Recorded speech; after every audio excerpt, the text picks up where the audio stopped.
Masak sayur sop untuk anak kesayangan. Hai Bunda Besti, Assalamualaikum. Jadi siang ini aku mau masak sayur sop Bunda. Untuk bahan-bahannya sendiri di sini aku pakai paketan sayur sop ya Bun, yang udah ada kol, wortel, daun seledri, daun bawang, tomat sama kentangnya. Segitu aku beli dengan harga Rp5.000 Bunda.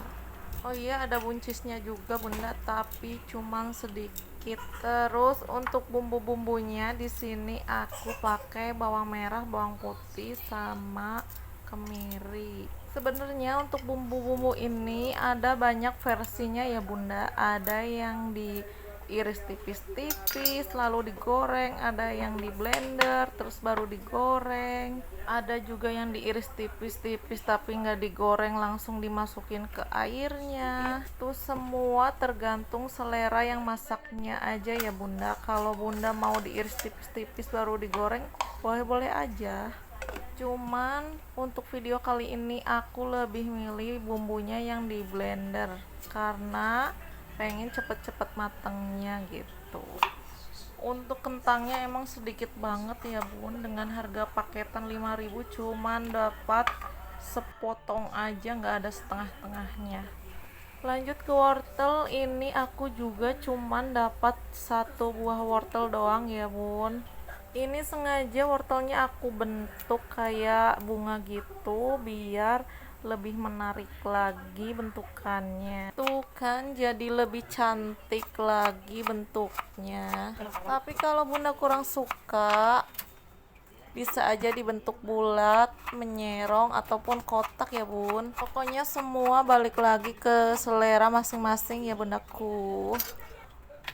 Untuk engkolnya juga ini aduh jelek banget, tapi ya udah deh, nggak apa-apa lah, daripada dibuang ya kamu tidur, kita masak aja.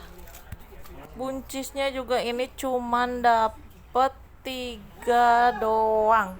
Menurut bunda-bunda untuk harga 5.000 ini mahal nggak sih? Kalau menurut aku ini sih mahal, karena biasanya aku beli di warung yang lain itu isinya banyak pun nggak segini. Sebelumnya ini aku udah masak ayamnya, jadi tinggal masukin sayur-sayurnya aja. Untuk pertama-tama aku masukin wortelnya terlebih dahulu ya Bunda. Lanjut aku masukin kentangnya juga yang sedikit itu. Tunggu beberapa saat sampai si wortel sama kentangnya setengah matang. Baru deh setelah itu kita masukin kol sama buncisnya ya Bunda. Sambil menunggu sayurnya layu, kita panaskan dulu teflon buat ngegoreng bumbu yang sudah tadi di blender.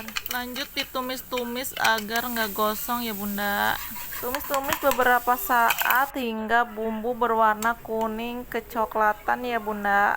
Nah, kalau bumbunya sudah berwarna kecoklatan seperti ini, tandanya sudah matang. Lanjut masukkan bumbu yang sudah tadi digoreng ke dalam air yang mendidih yang berisi sayuran. Jangan lupa tambahkan kaldu ayam, garam, dan gula pasir ya Bunda. Aduk bumbu yang sudah tadi dimasukkan agar tercampur merata ya Bunda. Jangan lupa koreksi rasanya, barangkali ada yang kurang, jadi tinggal ditambahin aja. Untuk seledri, daun bawang, dan tomat kita masukkan di akhir aja ya. Kalau dirasa sudah matang, berarti ini udah siap disajikan. Untuk video kali ini sekian dulu ya Bunda. Terima kasih yang sudah menonton. Bye bye.